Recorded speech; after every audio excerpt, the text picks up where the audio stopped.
प्रकार का नमस्कार। जैसे कि मैंने वादा किया था कि मेरा ये 5 रूल आपको 100% इंग्लिश सीखने में मदद करेगा और अब तक मैं 80% यानी कि 4 रूल कंप्लीट कर चुका हूँ और ये रहा 5वां रूल जो कि सबसे इम्पॉर्टेंट है। जब हम छोटे होते हैं और हम स्कूल जाते हैं या हम इंग्लिश सीखना चाहते हैं तो शुरुआत होता है टेंस से। टेंस मतलब काल। तो आपने भी अलग अलग जगहों पे टेंस सीखा होगा, किताबों से सीखा होगा, टीचर्स से सीखा होगा। तो वही सेम चीज़ हम करने जा रहे हैं, पर मैं आपको कुछ दूसरी बातें भी बताऊंगा जो टेंस से जुड़ी हुई। सबसे पहले तो चलिए मैं स्टार्ट करता हूँ टेंस। और हाँ, ये मैं बता दूँ, अगर आपने टेंस सीख लिया तो आपका 20% कंप्लीट हो गया। उस हिसाब से आपका पूरे 100% कंप्लीट हो जाएगा। फिर रहेगा मेरे सामने, मतलब मैं करूँगा आपको चैलेंज। मैं आपसे कहूँगा कि आपको एक ऐसा हिंदी का सेंटेंस ढूंढना है जिसका इंग्लिश आपको नहीं आता। तो मेरा ये गारंटी है, मेरा ये दावा है कि आपको एक भी ऐसा हिंदी का वाक्य नहीं मिलेगा जिसका इंग्लिश आपको नहीं आएगा। हाँ, वर्ड्स में प्रॉब्लम हो सकता है क्योंकि नए नए वर्ड्स हर रोज आते हैं। कोई भी इतना परफेक्ट नहीं है कि उसे सारे वर्ड्स का मीनिंग पता हो। तो क्या है ना कि आपके पास जो वर्ड्स का स्टॉक है, आप उन वर्ड्स के स्टॉक से कैसा भी हिंदी का सेंटेंस हो इंग्लिश में कन्वर्ट कर सकते हैं। तो चैलेंज क्या है? हिंदी आपका, क्योंकि आप यहाँ पे इंग्लिश सीखने आए हो पर आपको हिंदी तो आता है। तो मेरा ये चैलेंज है कि आप ऐसा एक हिंदी का सेंटेंस ढूंढो जिसका इंग्लिश आपको नहीं आता। अगर आपने वो सेंटेंस ढूंढ लिया तो मैं चैलेंज हार जाऊंगा, ठीक है। जबकि ऐसा होगा नहीं। मेरा करीबन 12 साल का एक्सपीरियंस है, मैं इसी प्रोसेस से पढ़ा रहा हूँ, बता रहा हूँ। तो अब तक ऐसा कोई भी आदमी नहीं मिला है, कोई भी स्टूडेंट नहीं मिला है जिसने ये 5 रूल कंप्लीट किया और उसने एक ऐसा हिंदी का सेंटेंस ढूंढ लिया जिसका इंग्लिश उसे ना आए। क्योंकि ये जो है ये एक फ्रेम है और इस फ्रेम को अगर आप अपने लाइफ में ऐड करते हो और उसमें सारे हिंदी के सेंटेंस वगैरह डालते हो तो किसी भी तरह का हिंदी का वाक्य जो आपके दिमाग में आता है उसको आप आसानी से इंग्लिश में कन्वर्ट कर सकते हो। तो चलिए हम शुरू करते हैं आज टेंस से। सबसे पहले टेंस, पास्ट, प्रेजेंट, फ्यूचर। देखिए मैंने यहाँ पे लिखा है पास्ट, ब्रैकेट में लिखा है भूतकाल, है ना। प्रेजेंट मतलब वर्तमान काल, फ्यूचर मतलब भविष्य काल। वैसे मैं जैसे कि मैंने आपसे कहा था कि मैं टेंस से जुड़े काफ़ी सारी बातें आपको बताने वाला हूँ। तो सबसे पहला चीज़ जो है टेंस। टेंस देखिए 3 पार्ट में बटा हुआ है, पास्ट, प्रेजेंट और फ्यूचर, ठीक है। तो बेसिकली क्या होता है पास्ट, प्रेजेंट और फ्यूचर। तो कहा जाए, देखिए मैं इसको मैं इसको एयर थेरेपी के साथ समझा रहा हूँ। I repeat, air therapy. Basically क्या होता है जब हम पास्ट बोलते हैं, एक्चुअली बेसिकली हम लोग जीने के लिए क्या करते हैं, हम लोग इनहेल करते हैं यानी कि सांस लेते हैं, हम लोग एक्सहेल करते हैं यानी सांस छोड़ते हैं। तो बेसिकली इनहेल करते हैं, पहले हम सांस खींचते हैं, फिर इसके बाद उस सांस को हम अंदर लेते हैं, देन एक्सहेल करते हैं। तो देयर आर 3 प्रोसेस, है ना। सबसे पहले इनहेल किया, फिर आपने उसको कंज्यूम किया, देन एक्सहेल किया, ठीक है। तो उसी तरह से किस तरह से हमारा जो ब्रीदिंग प्रोसेस है टेंस के साथ रिलेटेड है, मैं आपको ये बताने वाला हूँ। जी हाँ, किस तरह से हमारा ब्रीदिंग प्रोसेस टेंस के साथ रिलेटेड है मैं आपको ये बताने वाला हूँ। तो सबसे पहले देखिए पास्ट। बेसिकली देखिए पास्ट का मतलब भूत होता है, प्रेजेंट का मतलब वर्तमान होता है, फ्यूचर का मतलब भविष्य होता है, ठीक है। तो बेसिकली आप सब ने ये अपने स्कूल के टीचर्स किताबों से पढ़ा है, पर मेरा ये छोटा सा सवाल है, छोटा सा सवाल है कि मैं जानना चाहता हूँ पास्ट का मतलब भूत क्यों है, प्रेजेंट का मतलब वर्तमान क्यों है और फ्यूचर का मतलब भविष्य क्यों है। दुनिया में तो इतने सारे शब्द हैं। मेरे कहने का मतलब है कि जो हिंदी में बहुत सारे शब्द हैं, तो इतने सारे शब्दों में से पास्ट का मतलब भूति कैसे चुना गया, प्रेजेंट का मतलब वर्तमान कैसे चुना गया और फ्यूचर का मतलब भविष्य कैसे चुना गया। तो मैं इनके बीच में जो संबंध है वो मैं बताने वाला हूँ। जी हाँ, इनके बीच में जो संबंध है मैं उसको बताने वाला हूँ, मैं उसे एक्सप्लेन करने वाला हूँ। तो दरअसल क्या होता है जब हम पास्ट बोलते हैं तो क्या होता है और पास्ट बोलते समय क्या रिलेशन होता है, पास्ट बोलते समय क्या रिलेशन है। अरे तो सवाल ये है कि पास्ट का मतलब भूत क्यों, प्रेजेंट का मतलब वर्तमान क्यों, फ्यूचर का मतलब भविष्य क्यों। मेरे कहने का मतलब है दुनिया में तो इतने सारे हिंदी के शब्द हैं, फिर पास्ट का मतलब भूत ही होता है, ऐसा क्यों, मतलब भूत को ही क्यों चुना गया। तो इन सब का कारण मैं बताने वाला हूँ आपको। तो चलिए शुरू करते हैं। जैसे कि मैंने बोला ये एक ब्रीदिंग प्रोसेस है। तो देखिए सबसे पहले हम शुरू करते हैं प्रेजेंट टेंस से। जी हाँ, मैं पास्ट से शुरू नहीं कर रहा हूँ बल्कि मैं शुरू कर रहा हूँ प्रेजेंट टेंस से। तो देखिए प्रेजेंट मतलब होता है वर्तमान, प्रेजेंट मतलब होता है वर्तमान, ठीक है। तो अब आपको क्या करना है, आपको ना अपने पेट के ऊपर में हाथ देना है और जोर से बोलना है प्रेजेंट। जोर से बोलिए और जोर से बोलिए प्रेजेंट, अलग अलग तरीके से बोलिए। एक बार क्या ना लंबा खींचते हुए बोलिए प्रेजेंट, एक बार प्रेजेंट जोर से बोलिए। जब आप ऐसा करते हैं तो आपको क्या लगता है, आप देखिए आपका टमी पंप कर रहा है, हल्का सा फूल रहा है, इसका मतलब आप एयर को कंज्यूम कर रहे हो, ठीक है। आपने प्रेजेंट बोला, देखिए आपका पेट फूल रहा होगा, अगर ऐसा है इसका मतलब आप क्या कर रहे हो, आप एयर को कंज्यूम कर रहे हो, आप उस हवा को खींच रहे हो जिसके कारण आपका पेट फूल रहा है। अब चेक करते हैं, अगर वर्तमान का मतलब प्रेजेंट टेंस है तो वर्तमान बोलते समय भी हमारे साथ यही होगा। तो आप बोलिए वर्तमान, बोलिए वर्तमान।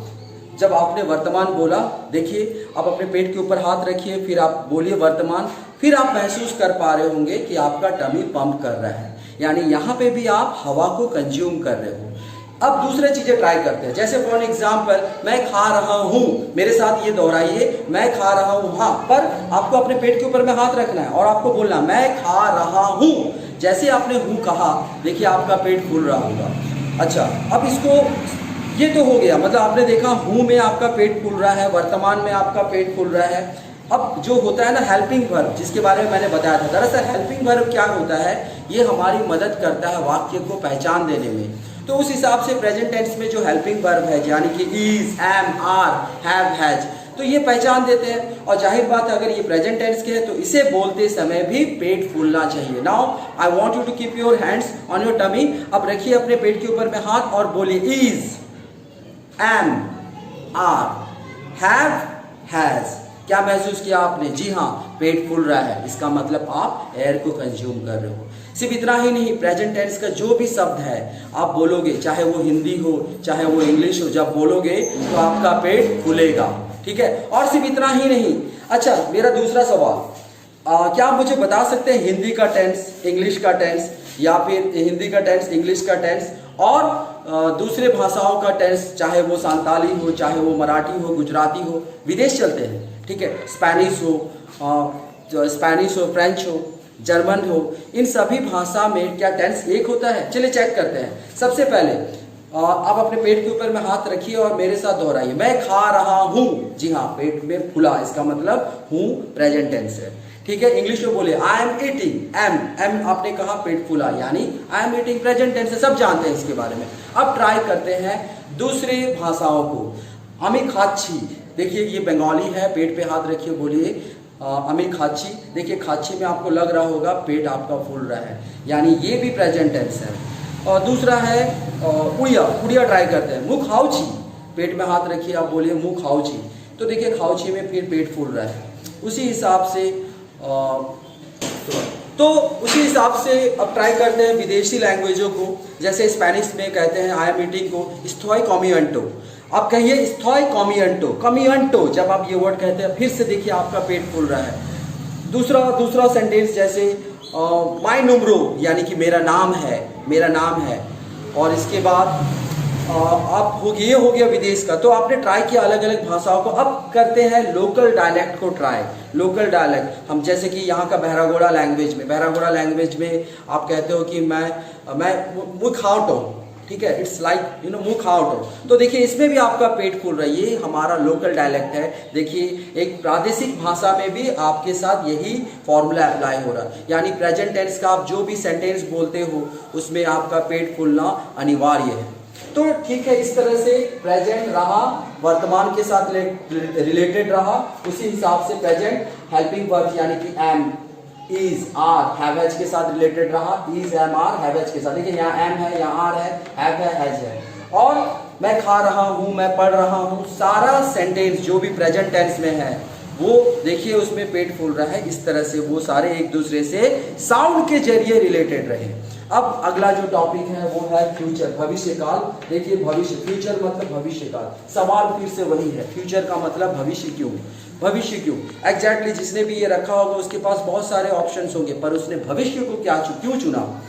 जरूर कुछ ना कुछ लिंक होगा। तो अब क्या कीजिए, एक हाथ पेट के ऊपर रखिए, दूसरा हाथ मुंह के सामने रखिए, ठीक इस तरह से। मेरा एक हाथ मुंह के सामने, दूसरा हाथ पेट के ऊपर। अब बोलिए भविष्य, बोलिए भविष्य। अब जब आप भविष्य बोलते हो, आप देख रहे हो कि आपका पेट अंदर की तरफ जा रहा है और आपके हाथ में हवा लग रहा है, इसका मतलब है कि पेट से हवा बाहर आ रहा है, यानी यहाँ पे क्या कर रहे हैं, एक्सहेल कर रहे हैं। अभी इसके पहले प्रेजेंट में हमने क्या किया, कंज्यूम किया, यहाँ पे हम क्या कर रहे हैं, एक्सहेल कर रहे हैं। अब बोलिए फ्यूचर, देखिए पेट फिर अंदर जा रहा है, हाथ में हवा लग रहा है। एक बार बोलिए फ्यूचर, पेट अंदर हाथ में हवा, ठीक उसी तरह से, ठीक है। अब देखिए फ्यूचर टेंस का हेल्पिंग वर्ब ट्राई करते हैं, बोलिए विल, देखिए सेम चीज हो रहा है। शैल, देखिए फिर से हाथ में हवा लग रहा है। अब हम लोग दूसरे भाषाओं को ट्राई करते हैं, जैसे मैं खाऊंगा, खाऊंगा, आप जैसे खाऊंगा बोलते हो, हाथ में हवा लग रहा। बंगाली में आमी खाबो, हाथ में हवा लग रहा। मुँह खाई भी, हाथ में हवा लग रहा है। इसी तरह से आप चाहे कोई भी प्रादेशिक भाषा हो, जैसे आपका कोई क्षेत्रीय भाषा हो या विदेशों का कोई भी फॉरेन लैंग्वेज हो, सभी में यही थ्योरी लगता है। इस तरह से देखिए जो फ्यूचर टेंस है वो जुड़ा हुआ है दूसरे हेल्पिंग वर्ब के साथ, साउंड थेरेपी, ठीक है। अब आपने देखा प्रेजेंट, आपने देखा फ्यूचर, आपने देखा कंज्यूमिंग, आपने देखा एक्सहेलेशन, क्योंकि हाथ में हवा लग रहा मतलब आप एक्सहेल कर रहे हो, ठीक है। तो अब हम जानेंगे पास्ट में क्या होता है, पास्ट और भूत कैसे रिलेटेड है। बेसिकली मेरा आपसे सवाल, ठीक है, पहले तो आप मुझे ये बताइए, आपका अपना मुंह है और जब आप बोलते हो आप खुद हवा निकालते हो या छोड़ते हो, तो मुझे बताइए जब आप पास्ट कहते हो क्या करते हो आप पास्ट बोलते समय सांस लेते हो या छोड़ते हो? चलिए मैं गिनता हूँ, 3, 2, 1, क्या करते हो आप? जी, कुछ लोगों का कहना है कि पास्ट बोलते समय वो क्या करते हैं, सांस छोड़ते हैं। आई अप्रिशिएट, मैं खुश हूं उनकी बात पे। तो चलिए चेक करते हैं, हवा छोड़ना मतलब फूकना। अब मैं चाहता हूं कि आप फूकना चालू कीजिए, अपने मुंह के सामने हाथ रखिए, फूकिए, और फूकते हुए आपको पास्ट बोलना है। आप देखोगे कि आप ऐसा नहीं कर पाओगे, आप फूकते हुए पास्ट नहीं बोल पाओगे। अब सांस को खींचते हुए पास्ट बोलिए, past, yes you can do it, आप कर सकते हो। इसका मतलब पास्ट बोलते समय आप सांस को खींच रहे हो, आप सांस को खींच रहे हो। उसी तरह से भूत, आप फूकते हुए नहीं बोल सकते, यानी हवा निकालते हुए नहीं बोल सकते, मगर आप सांस लेते हुए भूत बोल सकते हो। इसका मतलब पास्ट और भूत जो है ना, दोनों में क्या करते हो, आप सांस को खींचते हो। अच्छा, भूतकाल में जो हेल्पिंग वर्ब है उनको ट्राई करते हैं, वॉज, से वॉज, वर, हैड, तीनों में आप वही कर रहे हो, आप सांस को खींच रहे हो। तो आपने देखा कि क्या रिलेशन है, कितने खूबसूरत तरीके से आपने देखा कि आप सांस को पास्ट में, भूत में और हेल्पिंग वर्ब्स में खींच रहे हो। अब हिंदी का एग्जांपल ट्राई करते हैं, मैं खाया, से खाया, सांस खींच रहे हो। बंगाली में है ना, आमी खेची, खेची, सांस खींच रहे हो। तो आपने देखा अलग अलग भाषाओं में भी इसका ठीक उसी तरह से पास्ट में, प्रेजेंट में और फ्यूचर में जैसा होता है, पास्ट में मतलब प्रेजेंट में, फ्यूचर में जैसा होता है, पास्ट में भी यही हो रहा है, साउंड थेरेपी। तो बेसिकली अब क्या है ना, मैं प्रूव कर चुका हूं कि किस तरह से पास्ट का मतलब भूत, प्रेजेंट का मतलब वर्तमान और फ्यूचर का मतलब भविष्य। तो ये था टोटल साउंड थेरेपी। और इस तरह से कोई भी वर्ड, जैसे प्ले का पास्ट टेंस होता है प्लेड, आप जब प्ले बोलोगे तो आपका टमी पंप करना चाहिए, ठीक है। और जब आप प्लेड कहते हो तो आप सांस खींचते हो, ठीक है। और बेसिकली आप जब सांस खींचते हो तो आप एक हल्का सा वाइब्रेशन ठीक मुंह के पीछे इस जगह पे देख पाओगे, हाँ हल्का सा, मैंने कहा हल्का सा, ठीक है। तो चलिए ये हो गया साउंड थेरेपी अबाउट टेंस। अब जो अगला वीडियो है उसमें मैं आपको बताऊंगा, बेसिकली टेंस में मैं आपको 3 पेजेस के बारे में बताने वाला हूँ, जिसमें से ये पहला पेज है। और मैं चाहूंगा कि आप बोर्ड को अच्छे से देखें, बोर्ड को अच्छे से देखिए। देखिए यहाँ पे लिखा है पास्ट, प्रेजेंट, फ्यूचर, ठीक है। आप देख सकते हैं पास्ट के नीचे वॉज, वॉल लिखा, हैड लिखा है, एम इज एम आर लिखा है, प्रेजेंट में हैव हैज लिखा है और फ्यूचर में ये लिखा है। तो ये है आपका फर्स्ट पेज ऑफ टेंस, ये है फर्स्ट पेज ऑफ टेंस, जिसे मैं अगले वीडियो में एक्सप्लेन करने वाला हूँ। और ये आपको काफ़ी मदद करेगा आपको रिमेनिंग 20% को कंप्लीट करने में। तो थैंक यू। मुझे उम्मीद है कि आपको ये वीडियो पसंद आया होगा। अगर आपको ये वीडियो पसंद आया होगा तो प्लीज़ इसे सब्सक्राइब करें, मेरे चैनल को सब्सक्राइब करें, और नीचे जो लाइक आइकन है वहाँ पे जाए, नोटिफिकेशन जो वहाँ पे बेल आइकन है वहाँ पे जाए, ताकि आपको हमारे अगले वीडियो का नोटिफिकेशन मिल सके।